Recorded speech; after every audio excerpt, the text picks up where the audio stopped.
The ocean was black that night. Cold waves rolled over the steel skin of a ship that no one could see. Somewhere, out there in the dark, men listened. Not to music, not to the wind, but to death itself. Hydrophones picking something up. Faint propeller noise. Bearing 270.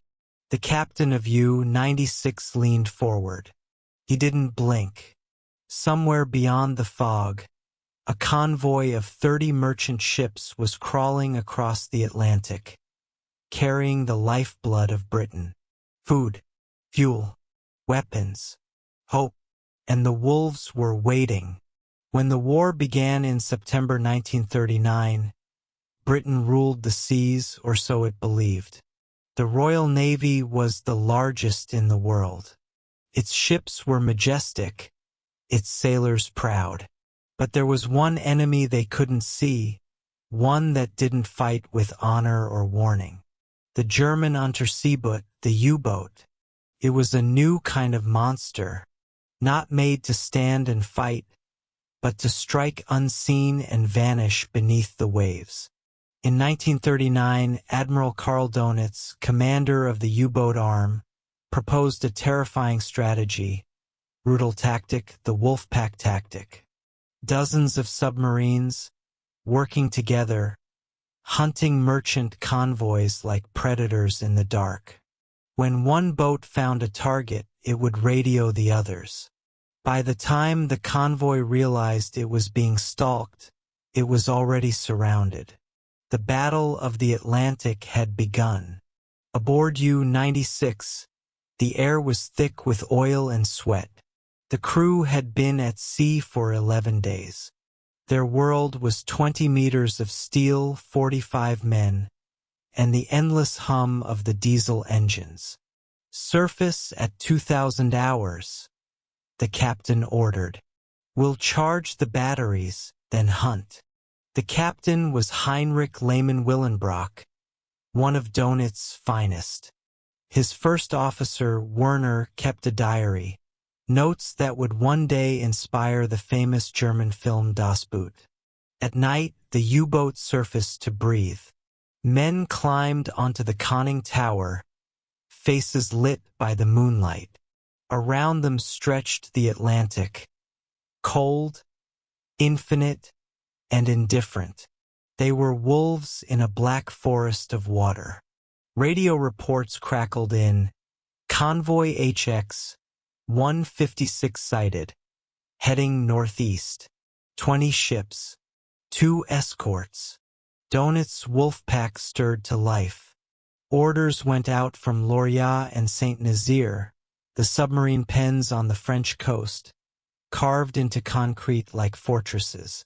Within hours, a dozen U-boats converged on the convoy. Midnight, the convoy's escorts, small, brave destroyers, moved in slow, zigzag patterns. Their sonar pings echoed through the sea like heartbeats.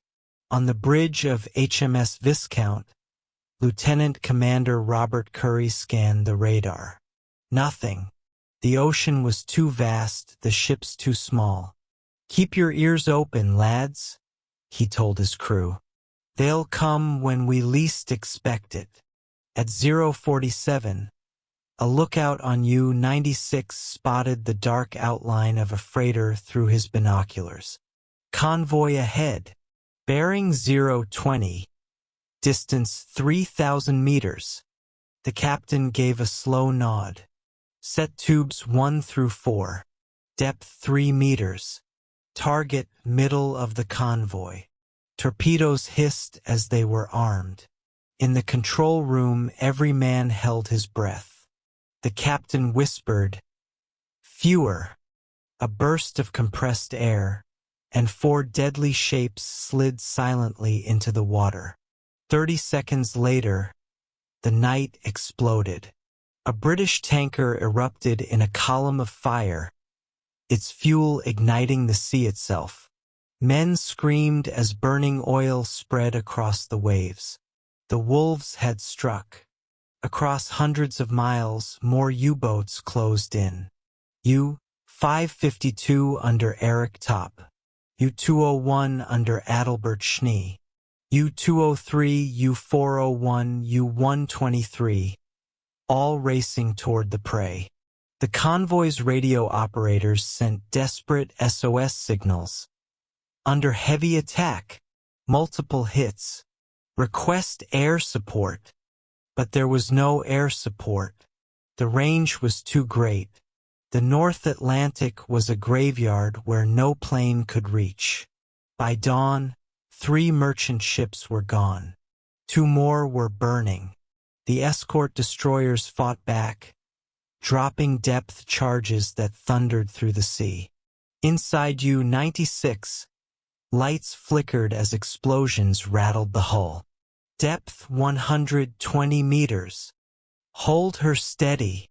Steel groaned. Bolts creaked. The men clutched at the walls, eyes wide with fear. One more hit and the pressure would crush them like paper.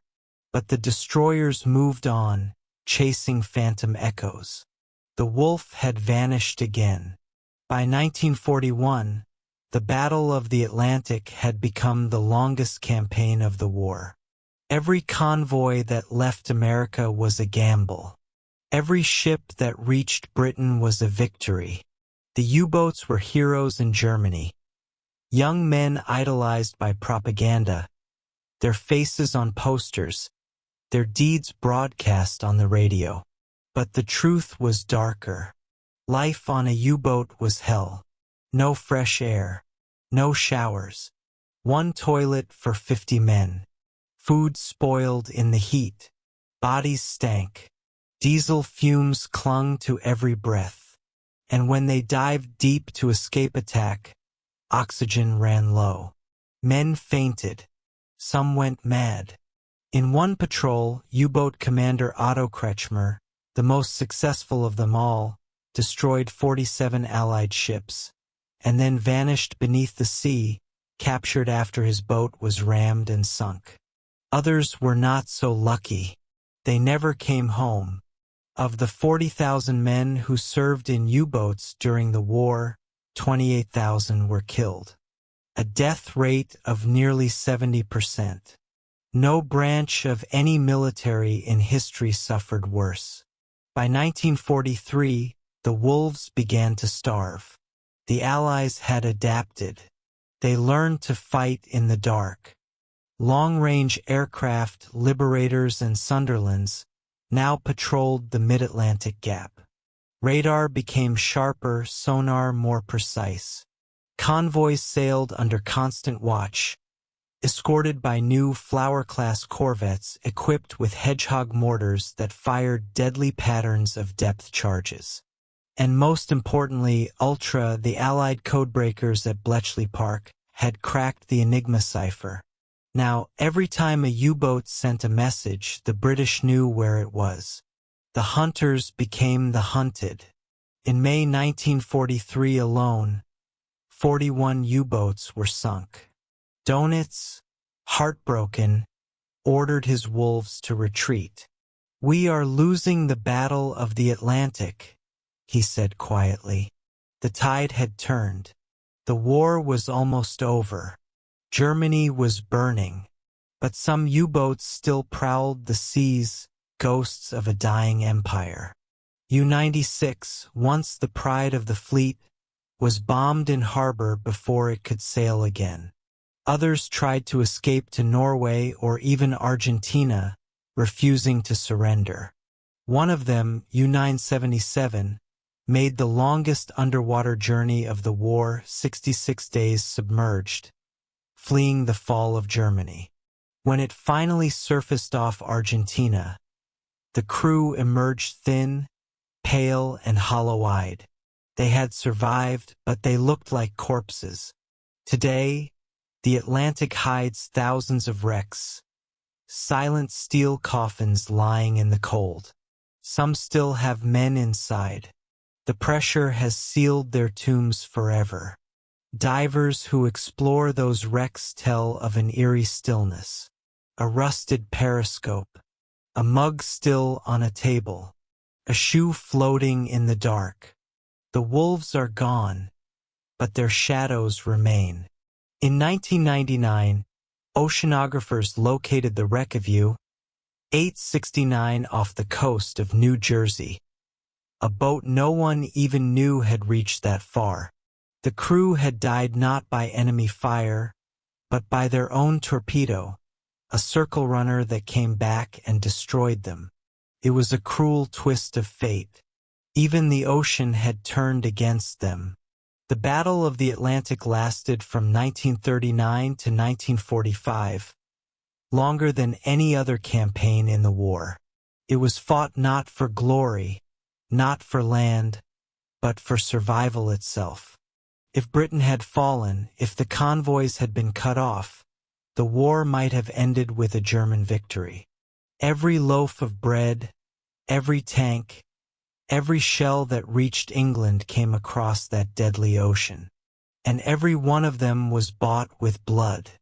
From the merchant sailors who froze on open decks, to the young Germans who died hundreds of meters below, the Atlantic became the war's greatest grave. As Admiral Donitz said after the war, standing before the Nuremberg tribunal, "We fought as sailors. We fought against an enemy who was invisible. And in the end, we were defeated not by men, but by machines." Imagine it now. The black ocean, silent under the moon. Somewhere deep below, the hull of a U-boat rests on the sand. Inside, plates still lie on the table. A clock has stopped ticking, frozen at 2:13 a.m. Above, waves roll endlessly. Ships cross the same waters, never knowing the bones beneath them. And if you listen closely on certain nights, you might almost hear it, the faint echo of engines, and the whisper of the wolves,